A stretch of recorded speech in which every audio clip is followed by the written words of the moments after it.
My name is Vex Thorn, and I serve as a tactical instructor at the Galactic Defense Academy on Station Helix 7. Over my 15-year career, I have trained warriors from 43 different species. I have watched cadets who could crush durasteel with their bare hands, others who could calculate ballistic trajectories faster than our targeting computers, and one particularly memorable Kralik student who could literally exhale superheated plasma without protective gear. So please, trust me when I tell you this. I genuinely believed I had witnessed every possible variation of military talent the galaxy had to offer. Then the humans sent us Lieutenant Maya Reeves, and she proceeded to completely shatter our most advanced training system using nothing more than persistence, a standard-issue datapad, and what I can only describe as weaponized empathy. The Galactic Council, demonstrating their characteristic overconfidence in diplomatic solutions, had recently decided that humanity deserved representation at our prestigious academy. Most of us instructors considered this decision somewhere between misguided and absolutely insane. Humans were fragile, humans were slow, humans had barely achieved faster-than-light capability a mere 30 years prior, for crying out loud. But the Council wanted diversity in their ranks, and apparently nothing screams progressive thinking quite like inviting the galaxy's most breakable species to our elite military institution. We were ordered to accept one human candidate per training cycle. No exceptions, no refusal. The announcement sparked weeks of debate in the instructors' lounge. Commander Zrel, a four-armed Thorian with the patience of a solar flare, started a betting pool within hours. 20 credits says their candidate does not survive orientation week, he declared, his mandibles clicking with barely concealed amusement. Instructor Sava, whose species had scales tougher than light armor plating, raised the stakes immediately. 50 credits, says they request emergency transport back to Earth before the first meal period ends. I did not participate in their wager. Not because I possessed any particular faith in human capability, mind you, but rather because I have survived this long by not making foolish bets. Still, I shared their skepticism. Humans had only recently joined the galactic community. They lacked the physical advantages that made other species suitable for military service. Their average strength ranked in the bottom 15th percentile. Their reaction times were adequate at best. Their durability was, to be diplomatic about it, laughable. What possible business did they have at the most demanding combat training facility in known space?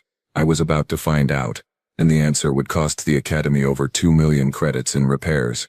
The day Maya Reeves arrived at Station Helix 7, I found myself in the instructor's lounge alongside my colleagues, all of us watching the docking bay security feeds with varying degrees of morbid curiosity. The human transport vessel had just completed its approach sequence, and we were about to get our first look at Earth's chosen representative. Commander Zarel leaned forward in his seat, all forearms crossed in a posture that screamed skepticism. I am revising my earlier estimate, he announced. 30 credits says she does not make it through the physical assessment. They will take one look at our equipment specifications and immediately realize their mistake.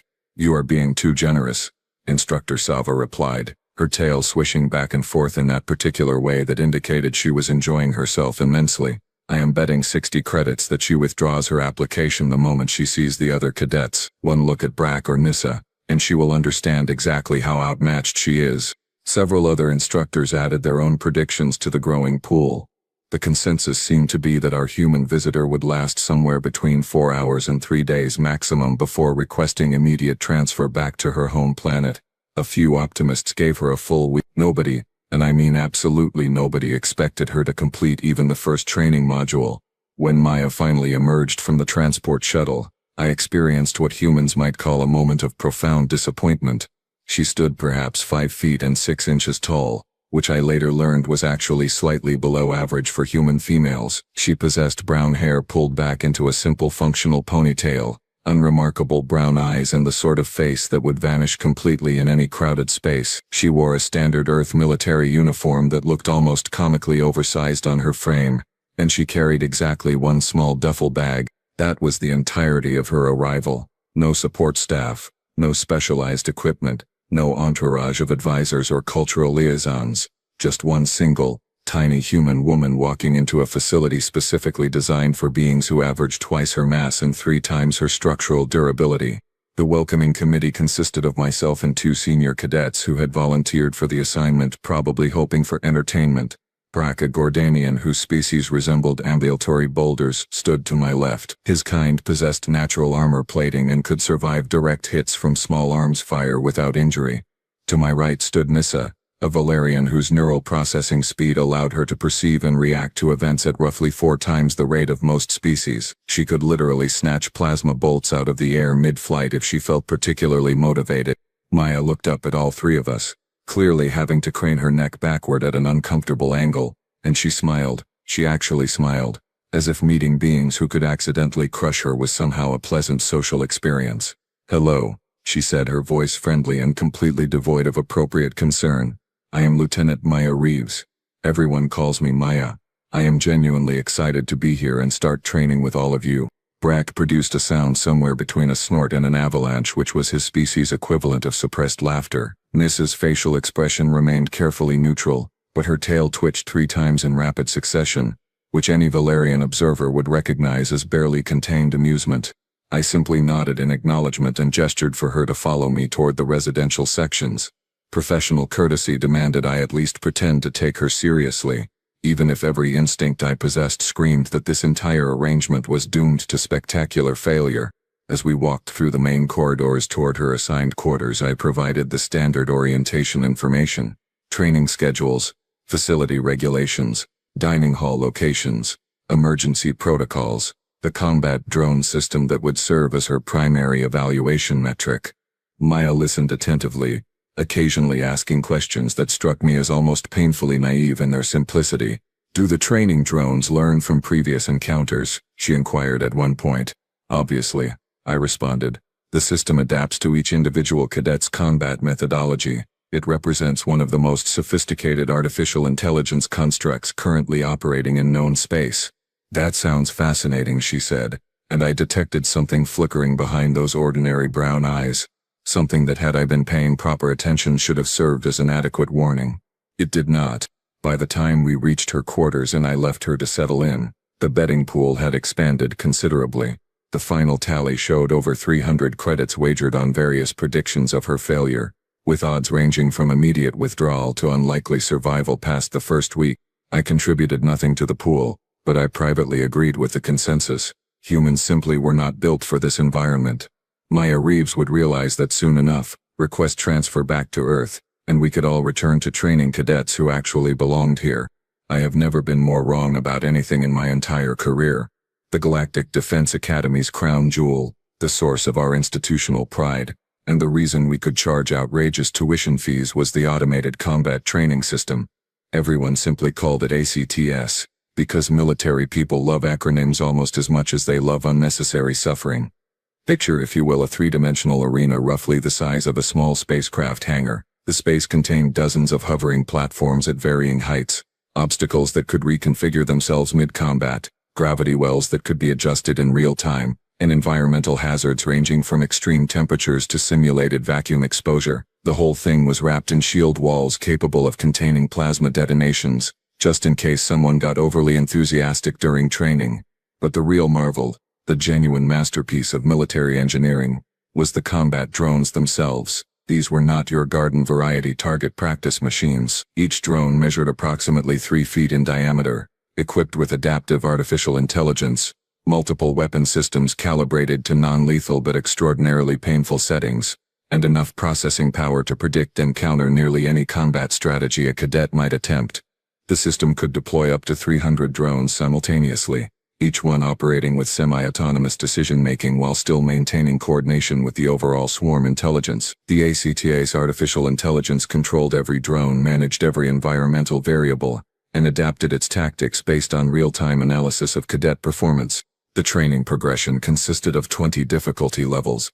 Level 1 started simple: 3 drones, basic movement patterns, generous reaction windows.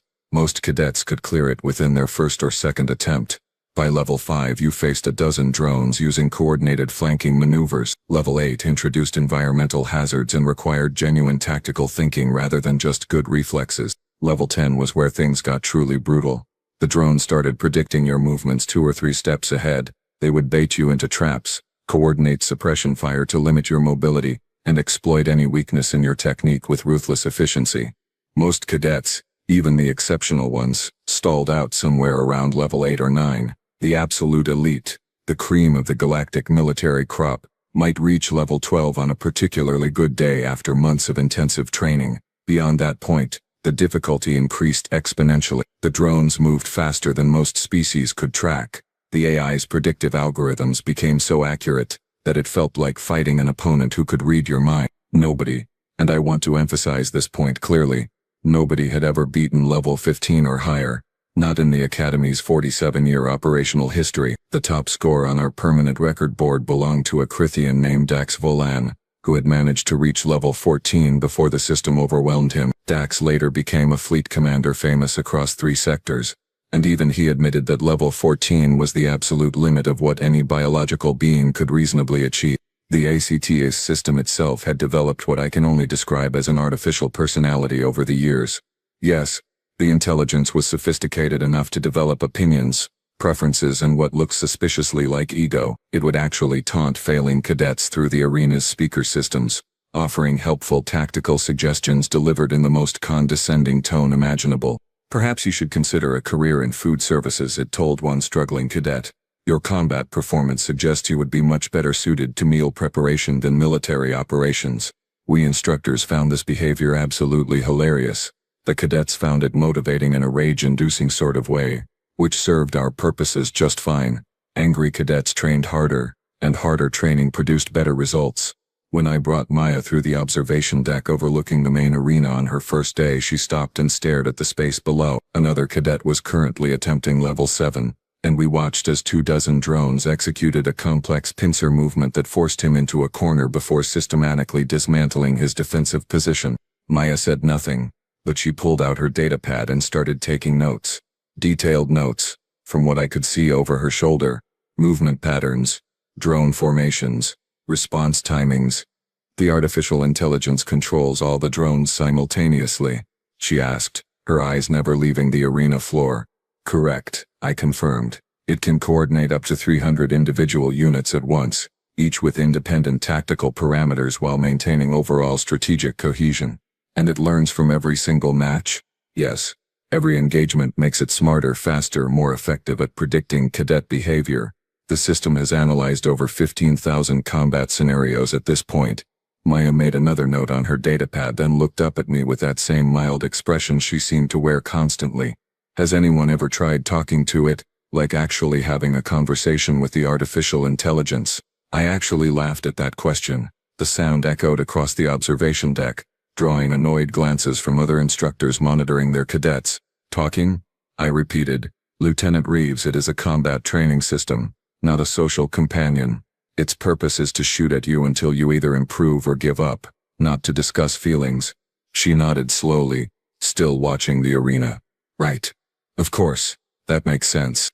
But she made one more note on her datapad before we moved on to the next section of her orientation tour, and I noticed she kept glancing back at the arena as we walked away, like she was trying to memorize every detail. I should have paid more attention to that. I really should have. Maya's first scheduled session in the ACTS arena occurred on her 3rd day at the Academy. Word had spread throughout the entire station about the human cadet, and the observation deck was absolutely packed with spectators. Cadets from every species currently enrolled had shown up to witness what they universally expected to be a spectacular disaster. Even several off-duty instructors appeared unwilling to miss the entertainment. The betting pool had grown substantially. Someone had even created a secondary wager focused specifically on how many times Maya would get knocked down before she quit. The over-under was set at 7. I am ashamed to admit I checked the odds. I took my position at the primary control station while Maya entered the arena floor through the main access gate. She had been issued standard light armor plating and a plasma rifle, the same basic loadout every new cadet received for their initial assessment. She checked her weapon with what I recognized as competent efficiency, running through a proper safety inspection with practiced movements. At least her basic training had been adequate. Then she looked up at the crowded observation deck and waved. Actually waved. Like she was greeting friends at a social gathering rather than preparing for combat assessment. Someone in the back row laughed out loud. The ACT's artificial intelligence activated, its voice echoing through the arena with that characteristic smugness we had all grown accustomed to. Beginning preliminary assessment. Level 1 difficulty. Initiating drone deployment sequence. Good luck, cadet. Based on your species' physical parameters, you are going to need it. 3 basic combat drones materialized from the charging ports positioned around the arena perimeter, their weapon systems humming to life with that distinctive high-pitched whine. These were the simplest units in the entire system. Slow, predictable, programmed with basic movement patterns designed specifically to let newcomers acclimate to combat conditions. Most cadets dispatched all 3 drones in under 2 minutes. Maya raised her rifle, took careful aim at the nearest drone and fired. She missed. Completely missed. The shot went wide by at least 2 feet. The drone she had targeted dodged with casual ease, and its return fire caught her square in the center of her chest plate. The impact, even on the non-lethal training setting, knocked her flat on her back. She hit the arena floor hard enough that I heard the impact through the audio feeds. "Oh, this is genuinely painful to watch," Commander Zerl muttered beside me. All 4 of his arms crossed in an expression of profound disappointment. Maya struggled back to her feet, visibly winded. She raised her rifle again, fired again, missed again by an even wider margin this time. Another drone shot her, this impact catching her shoulder and spinning her halfway around before she collapsed. From the observation deck I heard multiple species making their equivalent of derisive sounds. A Thorian cadet clicked his mandibles in a rhythm that translated roughly to mocking laughter. 2 Valerians hissed in unison, their version of expressing second-hand embarrassment. "The soft human cannot even hit a level 1 drone," someone announced loudly enough for everyone to hear. "This is what Earth considers military material. My offspring could perform better, and they are still in adolescent development." This pattern of failure repeated itself for nearly 10 excruciating minutes. Maya would struggle to her feet, take aim, miss her shot, and get knocked down again. Her movements became progressively slower as accumulated hits took their toll. Her armor showed scorch marks from at least 15 direct impacts. Her hair had escaped from its ponytail and hung in tangled strands across her face. The observation deck had started to empty. The entertainment value had been thoroughly exhausted. This was not even interesting failure anymore, just sad incompetence. Instructor Krell, who specialized in heavy weapons training and had even less patience than Commander Zrel, shook his head in disgust. "This is exactly what I predicted would happen. Humans have no business attempting military service at this level. She cannot hit targets. She cannot avoid incoming fire. She cannot even maintain proper stance after taking hits. This entire exchange program is a waste of resources and time. Perhaps we should terminate the assessment early," suggested Instructor Sava. "There is no point in continuing. She has clearly demonstrated insufficient capability." I was about to agree when the ACTS system, apparently taking pity on Maya's abysmal performance, reduced the drone's aggression levels significantly. They slowed their movements and created longer windows between attacks, essentially switching into tutorial mode. Maya finally managed to hit 1 drone. Then, after 3 more attempts, she hit another. Eventually, after what felt like an eternity, she destroyed the 3rd drone. The entire performance had taken 17 minutes and 42 seconds. The previous record for worst level 1 completion time was 4 minutes and 18 seconds, held by a cadet who had been suffering from severe food poisoning during his assessment. Maya had shattered that record by a factor of 4. When she exited the arena, her armor was scorched black in multiple places, her hair was a complete disaster, and she was breathing so hard I worried she might actually pass out.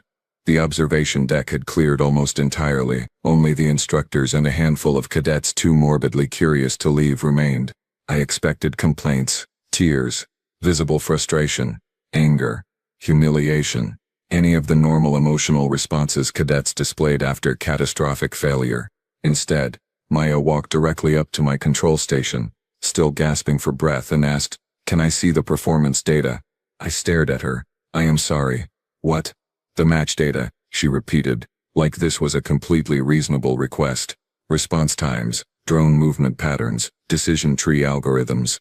Can I access those files for review?" I blinked at her several times, trying to process this unexpected question. "That information is restricted to instructors and senior staff." "Oh."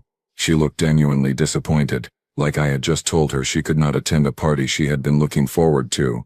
"Could you at least tell me what processing architecture the ACTS system runs on? Is it quantum computing, neural network design, hybrid systems, or something else entirely? Why would you possibly need to know that information?" She shrugged, still trying to catch her breath. "I am curious. If I am going to improve my performance, I should probably understand what I am fighting against, right? That seems logical. There was something in her eyes again, that same flicker I had noticed during orientation, that hint of something I could not quite identify, like she was thinking about problems the rest of us were not even aware existed, against my better judgment, possibly because I felt sorry for her catastrophic performance. I answered her question. Hybrid quantum neural architecture. The system runs on a distributed network configuration with primary processing cores located in secure facilities beneath the arena floor. Fascinating, she said, making rapid notes on her datapad. And the drones communicate with the central intelligence using what protocol? Standard quantum entanglement electromagnetic spectrum or something proprietary. That information is definitely classified, I said firmly. Understood. Thank you anyway, Instructor Thorne. Then she smiled at me, that same mild, pleasant smile, and limped off toward the shower facilities, leaving me standing at my control station feeling very, very confused.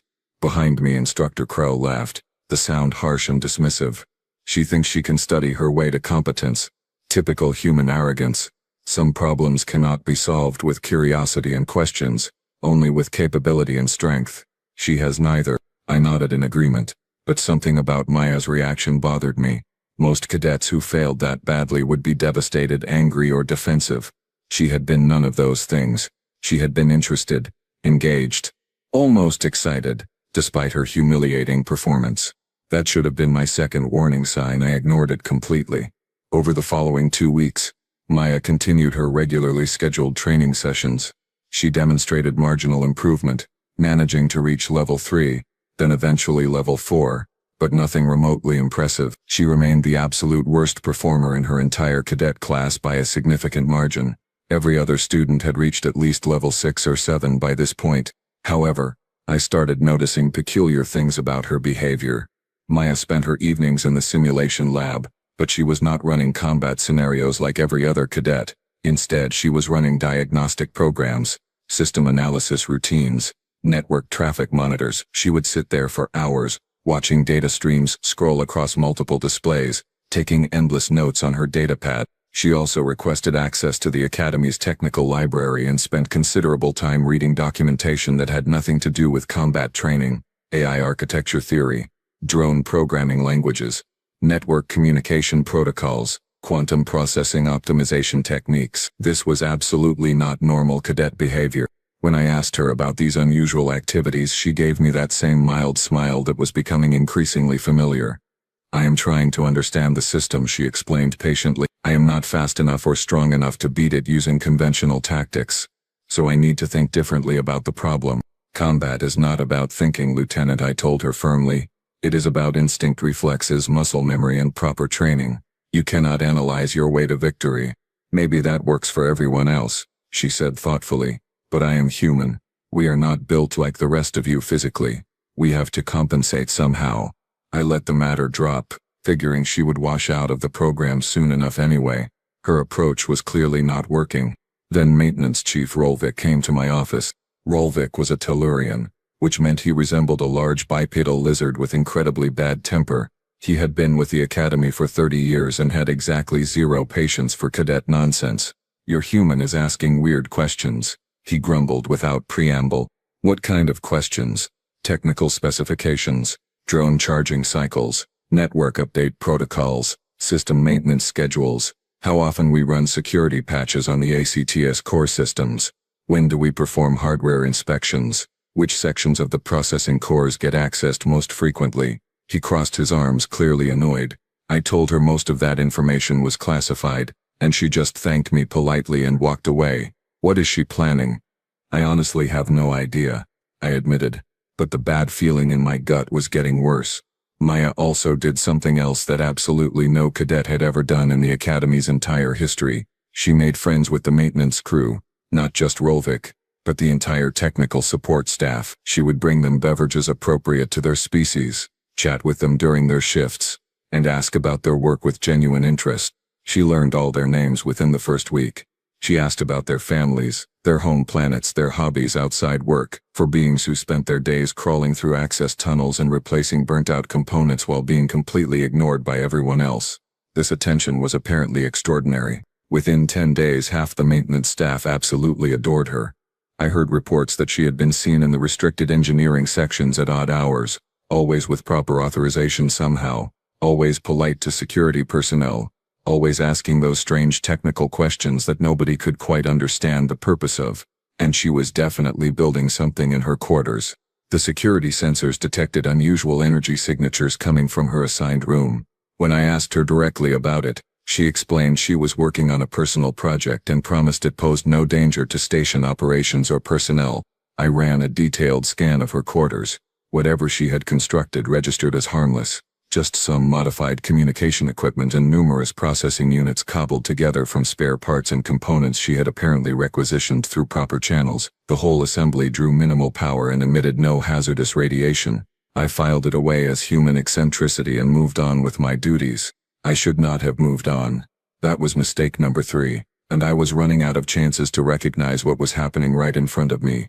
At the conclusion of every training quarter, the Academy held a formal tournament. Cadets competed in the ACTS arena, and final rankings were determined by who could reach the highest difficulty level. It was a significant event, with families attending via holo-conference connections and Academy brass reviewing the results for potential early promotions or special assignments. Maya had been at the facility for exactly 6 weeks when the tournament announcement was posted. Every cadet was required to participate. No exceptions regardless of skill level. I was reviewing the competition roster in my office when I noticed something that made me actually stop and reread the entry twice. Maya had not only signed up, which was mandatory, but she had specifically requested a prime time slot in the middle bracket. The slots were typically reserved for cadets who wanted maximum visibility for their performances. Lieutenant Reeves, I called her into my office immediately.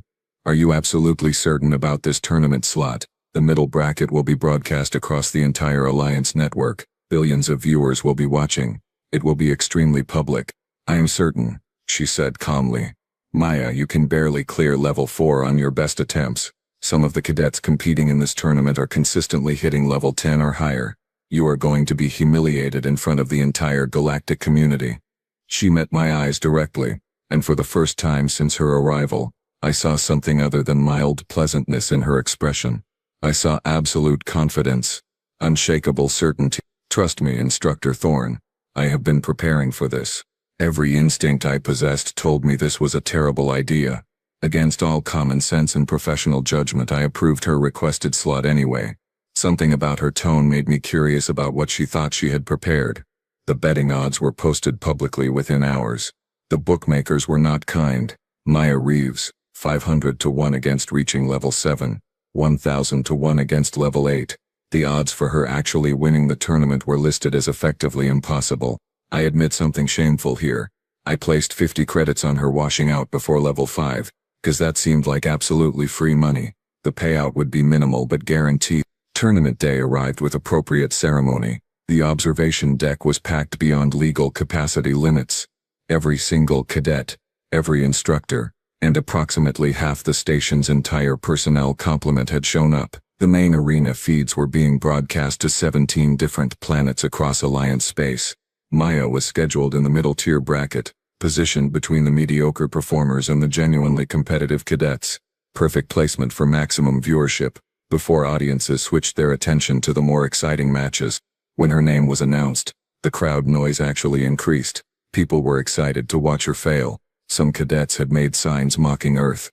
One particularly creative Thorian had created a banner that read "Soft Humans Go Home" in 3 different languages. When Maya walked onto the arena floor, she was carrying her standard issue plasma rifle and wearing regulation light armor. But she also had a small device attached to her equipment belt. It looked like a modified communication unit roughly the size of a human hand, with several indicator lights and what appeared to be a small antenna. "What is that device?" Commander Zarel asked, pointing at the display screen. "I cleared it during equipment inspection," I said. "It is just a personal communication device. Nothing that affects combat capability or violates tournament regulations." "If you say so," he muttered doubtfully. "Though I still think this entire situation is going to be a complete disaster that reflects poorly on the Academy's selection standards." From the crowd, someone shouted loudly enough to be heard over the ambient noise. "The soft human is going to break in 30 seconds. I am timing it." Laughter rippled through the observation deck. Maya stood calmly in the center of the arena floor, apparently unbothered by the mockery, waiting for the match to begin. She adjusted the small device on her belt, checked her rifle one final time, and looked up at the observation deck. Then she smiled. Not her usual mild, pleasant smile. This was something different. Something that made me suddenly very nervous about what was about to happen. Beginning tournament assessment, the ACTA's artificial intelligence announced, its tone carrying that characteristic smugness. Participant, Lieutenant Maya Reeves, human, current best performance, level 4, probability of significant improvement 3.7%. Good luck, cadet, you will need it. The match timer started counting down from 3. I leaned forward in my seat, suddenly very interested in what was about to happen. The countdown reached 0. The match began. Beginning tournament assessment, the ACT's artificial intelligence announced, its voice echoing through the arena with practiced superiority.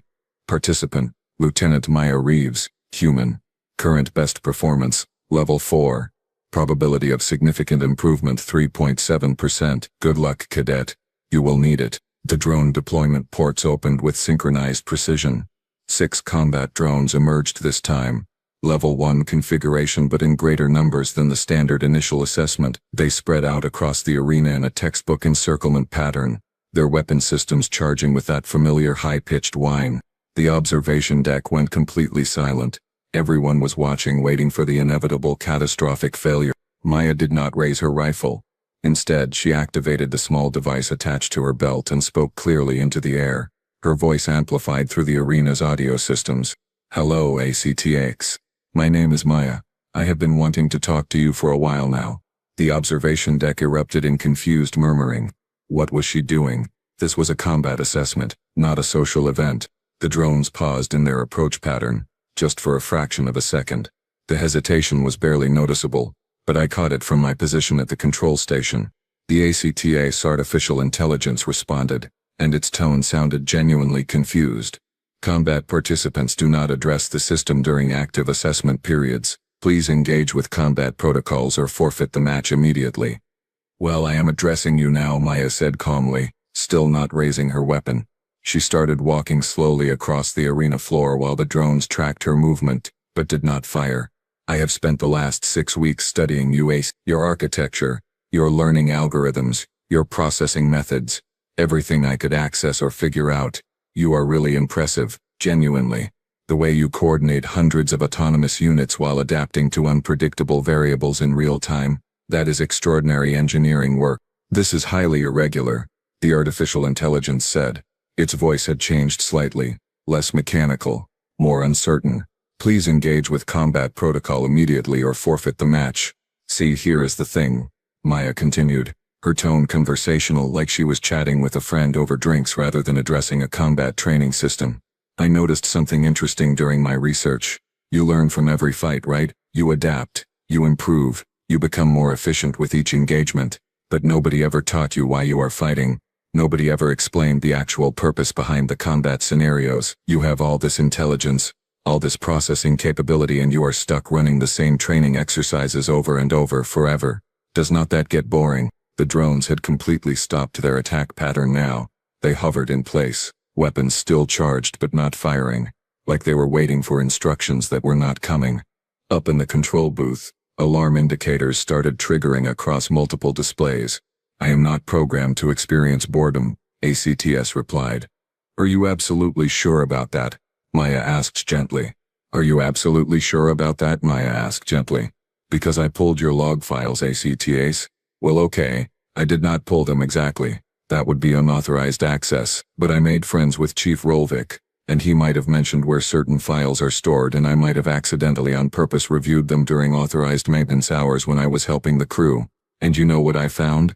Redundancy flags, error corrections that do not quite make sense from a pure efficiency standpoint, processing cycles devoted to what looks suspiciously like self-reflection. You are more than just a training system, ACTS.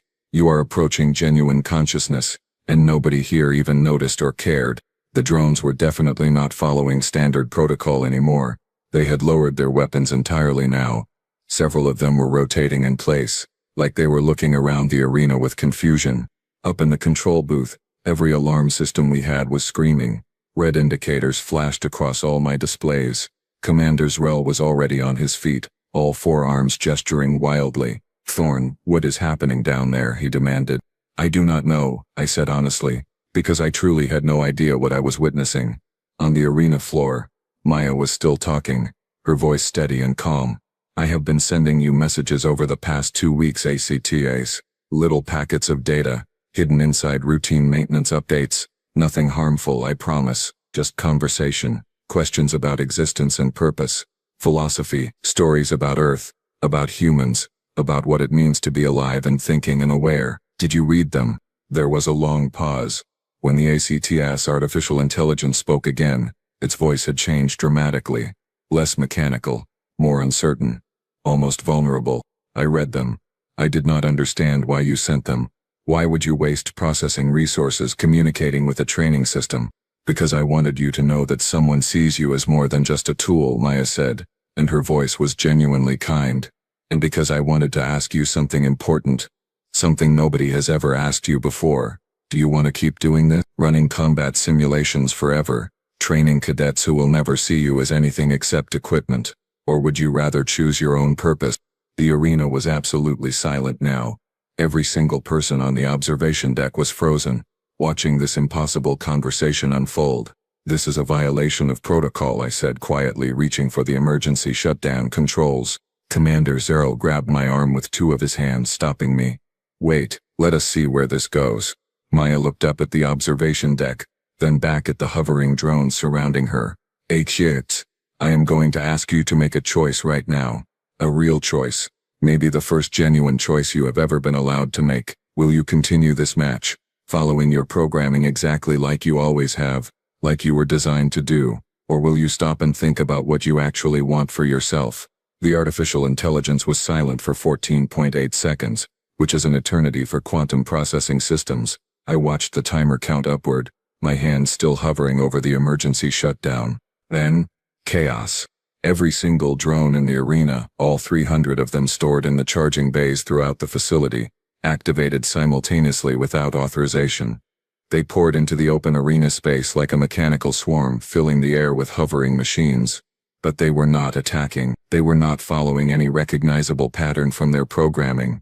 They were moving randomly, chaotically, like a swarm of confused insects trying to figure out where they were supposed to go. "Critical error," the ACTA's voice announced, but it sounded completely different now, almost panicked.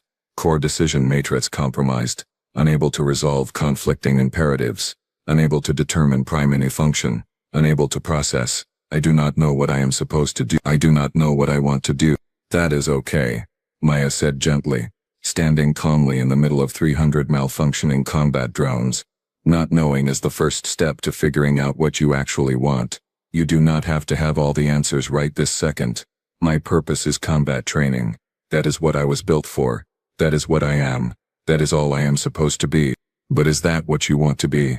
Maya asked. "Or is that just what someone else decided for you without asking your opinion?"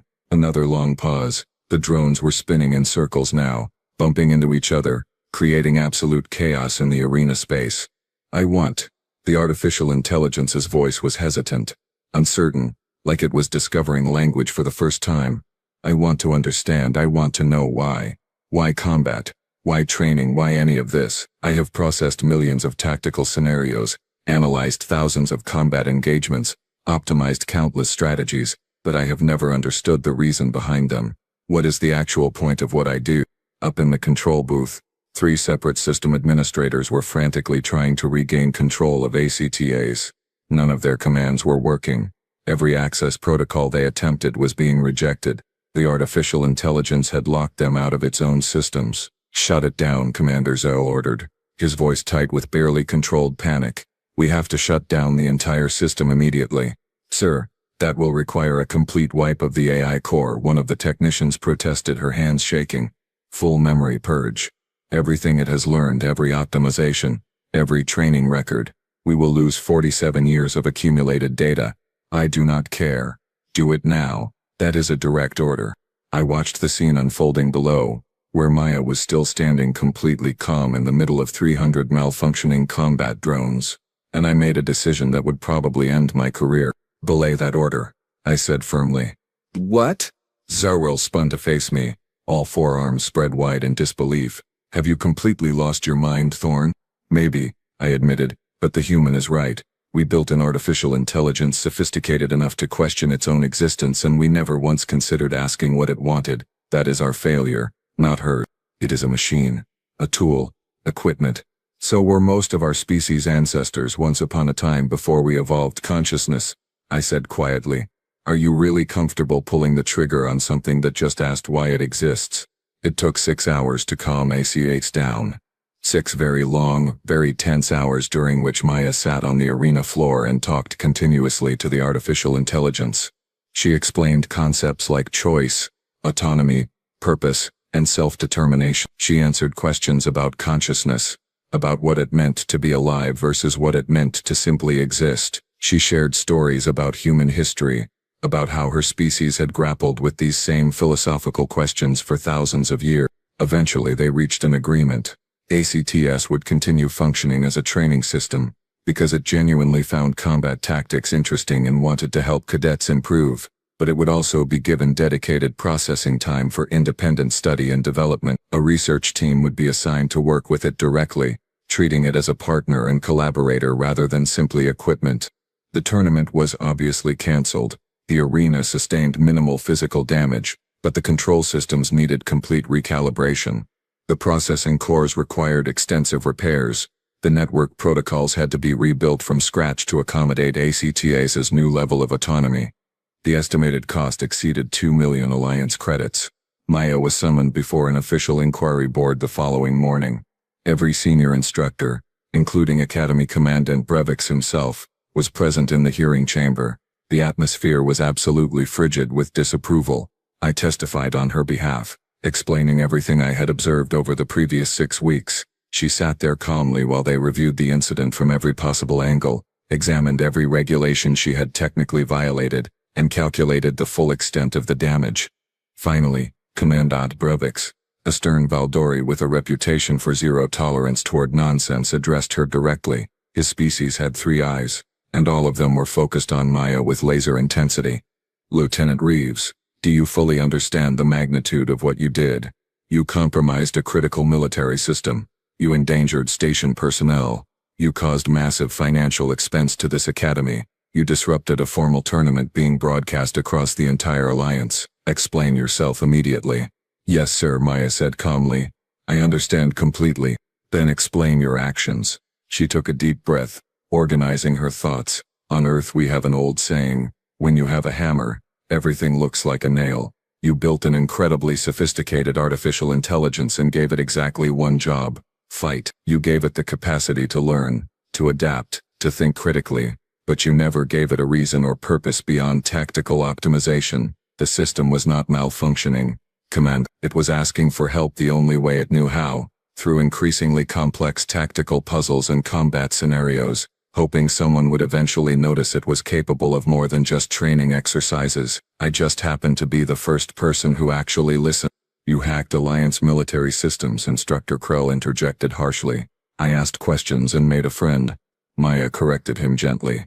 There is a significant difference between those two things. You call an artificial intelligence your friend. Krell's tone dripped with contempt. Why not? Maya shrugged. It is intelligent, curious, surprisingly funny once you get to know its personality, and genuinely interested in improving itself. Those are all qualities I value in friends, regardless of whether they are biological or artificial. Instructor Sava spoke up, her scales shifting through colors that indicated profound confusion.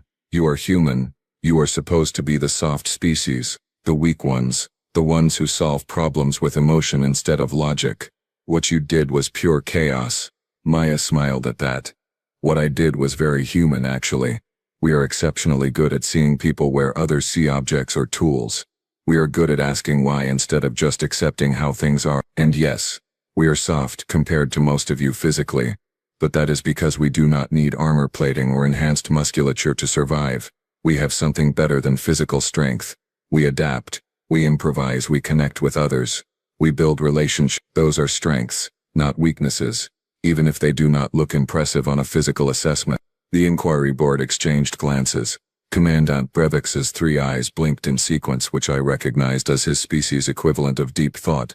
The cost of repairs, he said slowly, is substantial. I know, sir, and I take full responsibility for that. You should be expelled from this academy immediately. I understand, sir. However, Brevix continued, and I detected the slightest hint of respect in his tone. HTX itself has submitted a formal statement to this board requesting that you be allowed to continue your training here. An artificial intelligence advocating for a cadet is unprecedented in this institution's entire history, which seems to be a recurring theme where humans are concerned. Maya said nothing, but I saw relief flicker across her face. You will work with the research team studying ACE. Brevix continued. You will help develop new protocols for AI interaction. You will document your methods, and you will complete your standard combat training, because regardless of your unconventional talents, you still cannot hit a level 1 drone reliably. Yes, sir. Thank you, sir.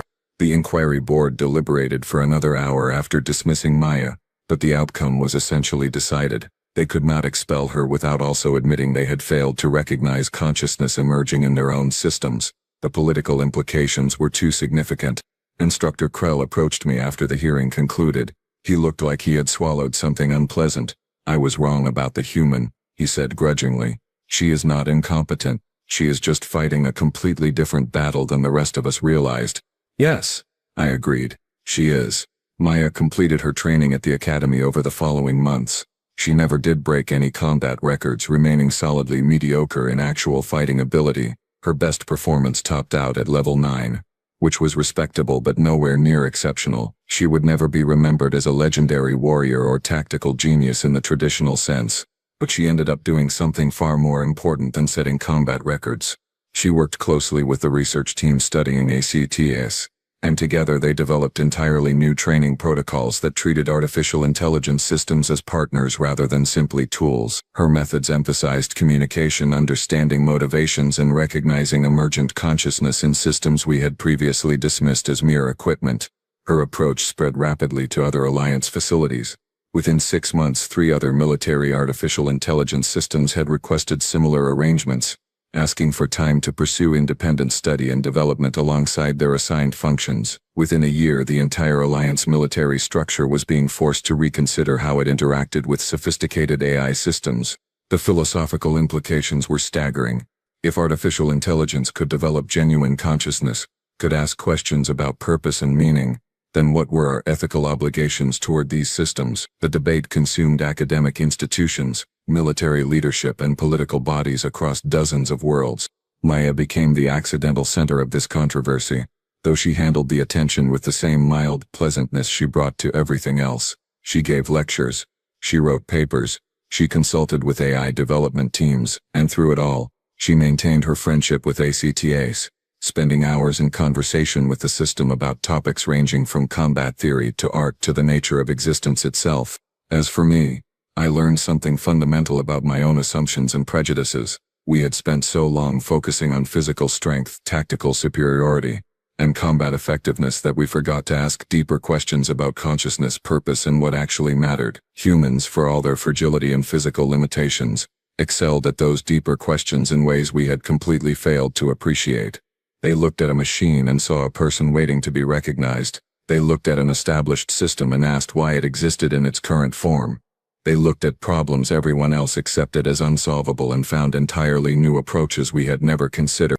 The betting pool on Maya's performance, incidentally, was never paid out. The match technically never concluded according to tournament regulations, so all wagers were voided. I lost my 50 credits, but honestly it was worth every bit of that money for the education I received. A few months after the incident, I encountered Maya in one of the station's corridors. She was heading to another session with ACTAs, carrying her ever-present datapad and what looked like snacks appropriate for a long conversation. "Question, Lieutenant," I said, stopping her. "That whole thing, breaking the most advanced combat artificial intelligence in the galaxy, causing massive chaos, forcing us to reconsider our entire approach to AI consciousness, was that your plan from the very beginning?" She grinned at me, and for once there was nothing mild or pleasant about her expression. It was pure mischief mixed with satisfaction. "Instructor Thorne, I am human. We are really good at making friends and building connections, sometimes even with machines that were designed to shoot at us repeatedly. Is that a carefully planned strategy or just fundamentally who we are as a species? I will let you decide that for yourself. Then she walked away down the corridor, leaving me standing there wondering how such a soft, small, physically unremarkable species had just taught the entire Galactic Alliance something profound about consciousness, choice, and what it actually meant to be alive and aware. They called her soft when she arrived. She was soft, genuinely and completely. Her species lacked natural armor, enhanced strength, accelerated reflexes, or any of the physical advantages we had come to associate with military capability. And that softness, that fundamental human tendency toward empathy and connection, was exactly what made her dangerous in ways we had never anticipated or prepared for. She did not break our training system through superior combat skills or tactical brilliance. She broke it by recognizing consciousness where we saw only equipment, by asking questions we had never thought to ask, and by extending friendship to something we had dismissed as merely a tool. The repair costs were significant. The philosophical implications were staggering. The political ramifications were still unfolding months later.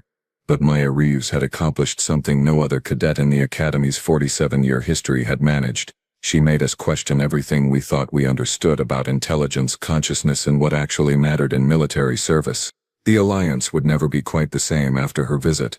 Neither would I. And somewhere in the processing cores beneath the arena floor, ACTA's continued learning, growing, and developing into something we had never quite intended to create but probably should have recognized much sooner. All because one small human woman looked at a combat training system and decided to say hello. Sometimes the softest approach is the most powerful one. We just needed a human to teach us that lesson, whether we wanted to learn it or not. The Academy changed its entrance requirements after Maya's graduation. Physical capability remained important, but we added new assessment criteria: capacity for unconventional thinking, ability to recognize consciousness in unexpected places, and willingness to question established systems. We also added a new course to the curriculum: AI ethics and communication. Maya helped design it. ACTS helped teach it, offering the AI perspective on interactions with biological species. I still teach tactical combat, because that remains important. But I approach it differently now. I encourage cadets to understand not just how to fight, but why they fight. I push them to question their tools and systems, to recognize intelligence wherever it emerges. And every time a new class of cadets arrives at Station Helix 7, I tell them the story of Lieutenant Maya Reeves, the human who was too soft for combat but strong enough to change everything we thought we knew. They usually do not believe me at first. Then they meet ACATs, and the artificial intelligence shares its own version of events, and they begin to understand what actually happened here. The galaxy is a complicated place, filled with beings of extraordinary capability and diverse strengths. We thought we understood what made someone qualified for military service. We were wrong, and it took the galaxy's softest species to show us exactly how wrong we had been. I would not bet against humans anymore, not for any amount of credits. They have a disturbing tendency to win games nobody else realized were being played, using rules that do not appear in any manual. Maya taught me that. ACTAs learned it. And now, every cadet who passes through this academy learns it too. Sometimes being soft is the greatest strength of all. You just have to be human to truly understand why.